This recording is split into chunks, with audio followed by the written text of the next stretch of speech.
Mr. Chair. I call the honourable member Jacinta Ahu. Thank you very much, Mr. Chair. It's a pleasure to rise and give a contribution on part 2 of this bill, which, as my colleague has pointed out, does focus on the changes to working for families in KiwiSaver, and I want to hone in specifically on KiwiSaver. It seems phenomenal to me that in light of the fact that both sides of the House acknowledge that we have a significant issue when it comes to Kiwis' own personal savings rates, that this would be the third change that I have seen in this House relating to superannuation schemes and our preparedness for future generations' retirement.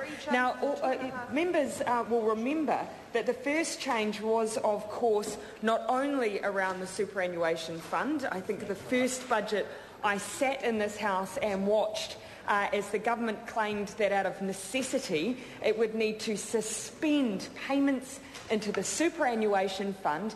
Our preparation for my generation's retirement would be suspended for not 1 year, not 2 years, but 10 years. 10 years. We were going to look entirely past the issue of our superannuation preparedness, knowing that we had the baby boomers that we would be paying for in the very near future. And of course, those on this side of the House have watched as the one thing in the government books that actually looked quite good was the New Zealand Superannuation Fund, which you'll note I'm no longer calling the Cullen Fund, because Michael Cullen has specifically requested that if the government is not going to fulfil its obligations in paying into that fund, that it should hereby be known as the English Fund. Because the Cullen Fund was about being prepared, and the English Fund is about suspending responsibilities. Now, the second change that we've seen to our preparedness for superannuation is a cut in KiwiSaver contributions. Members on this side will remember that Labor specifically legislated that members' contributions and employer contributions sat at what? 4%. That's right. 4%. And in the first budget, the national government immediately slashed that to 2%. And we protested. We protested because we knew that we needed a high rate of savings if we were to be prepared for our retirement. And now we come to the third set of changes. I don't know whether or not the government thinks that it's a sneaky change, that perhaps the public would be duped by this, but in almost an attempt to cover up the fact that they've made changes to the government contributions, they've now lifted employer and member contributions again by 1%. So we're now back at 3%, but this is still lower than when they were elected. Now, it's a half reversal. That's absolutely right, Grant Robertson. I know that New Zealanders are not going to be tricked by that. That's right. They are much smarter than that, and they will immediately see through it.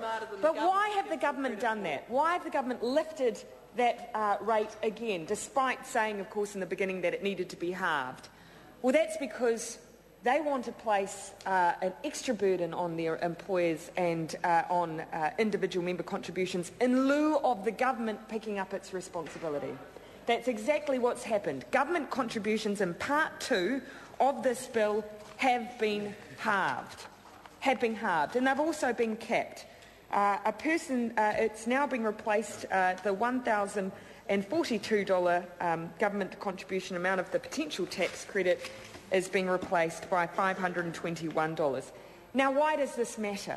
Because we know that the three factors we need most if we're going to have a stable personal savings scheme for Kiwis is incentive, is stability, and is income. Incentive, stability, and income. Three changes we have seen from this government. That is not stability. We've at the very least, I will hand this in, at the very least, we created, I will point out, that KiwiSaver was created by a Labor government, and it's one of the proudest things that we did, Mr. Foss, because this government acknowledged that my generation was about to be left high and dry.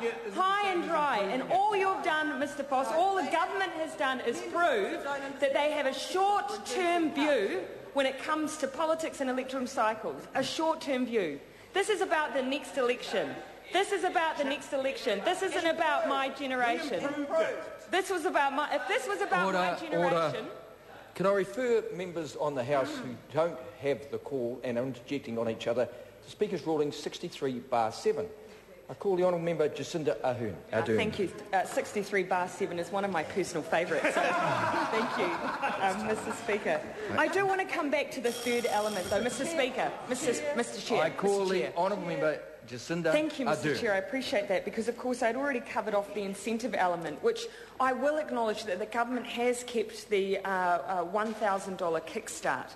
And that was an important element of the bill in terms of drawing people in to join KiwiSaver, which 1.7 million Kiwis have done. I do want to highlight one extra stat that hasn't been shared much in this House.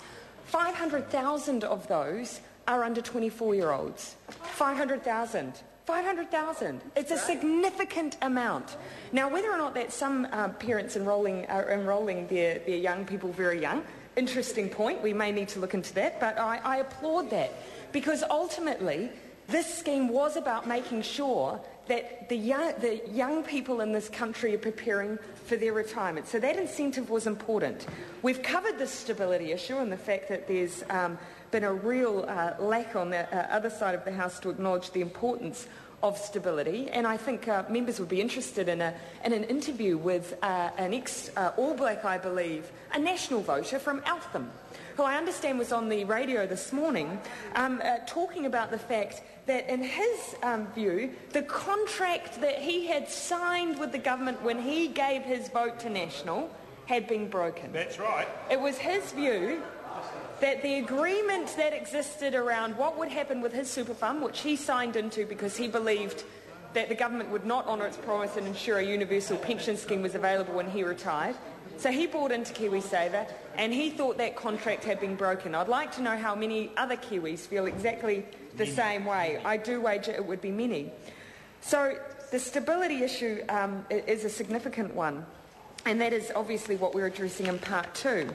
But also in Part 2, because it of course specifically acknowledges the role of the employer's superannuation cash contributions, I do want to talk about the third element of the importance of a savings scheme, and that is income. Of course, having an income stream as an individual is by default one of the most important parts of being able to ensure that you have some personal savings.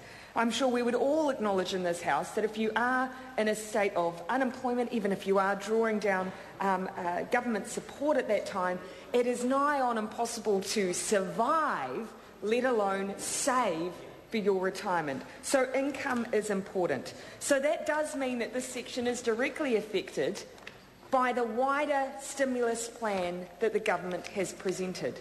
I use that term loosely because I'm yet to see any wider stimulus package in this budget. And yet the government has estimated that we will see, they're forecasted, that we will see 170,000 jobs as a consequence of this budget. Now, I wanted to give them the benefit of the doubt. So I searched through the budget documents, including the economic and fiscal outlook, to try and find the source of this 170,000 jobs, a fair quest, I thought. And I came across, I think, roughly three things. Higher growth in consumer spending, that's the first. Higher growth in consumer spending is expected as households become more comfortable with the state of their own balance sheets. I would like to hear a little more background on that. I'm not entirely sure how they're going to become more comfortable with the state of their own balance sheets because I don't hear a lot of comfort now. If we're talking about consumer spending as a proportion of a household's income, well, that's certainly increasing as a percentage because, of course, the cost of living is increasing at a ridiculous rate in this country. But beyond that, I really have very little other explanation for how people will be finding this extra comfort. Secondly, we'll see a boost in export volumes, particularly service exports such as tourism. So the Rugby World Cup is one of the answers. I'd have to say it's unfortunate that finishes in October. So I'm not sure where we're going to, and I would also point out that that is a low-wage sector. So putting all the eggs in the low-wage sector basket again, I would say, is ill-advised. But then we come to what I think probably the government is pinning all its hopes on, and that is the employment, the growth out of the Christchurch earthquake. Now here, there's the estimates. We've assumed nationwide employment is around 15,000 lower by mid-2011 as a result of the earthquake. So 15,000 fewer people in work. How many jobs has the government predicted we'll see out of the residential rebuild? 12.5. 12.5. So actually, we're not even coming back from the point at which we have been left as a consequence of the earthquake. In fact, that's a deficit of around 500 jobs. Now, I'll grant you that's the residential rebuild. Chuck on an extra couple of thousand as a result of the wider rebuild, and still, we're left with, I predict, 168,000 job deficit. Mr. Chairman,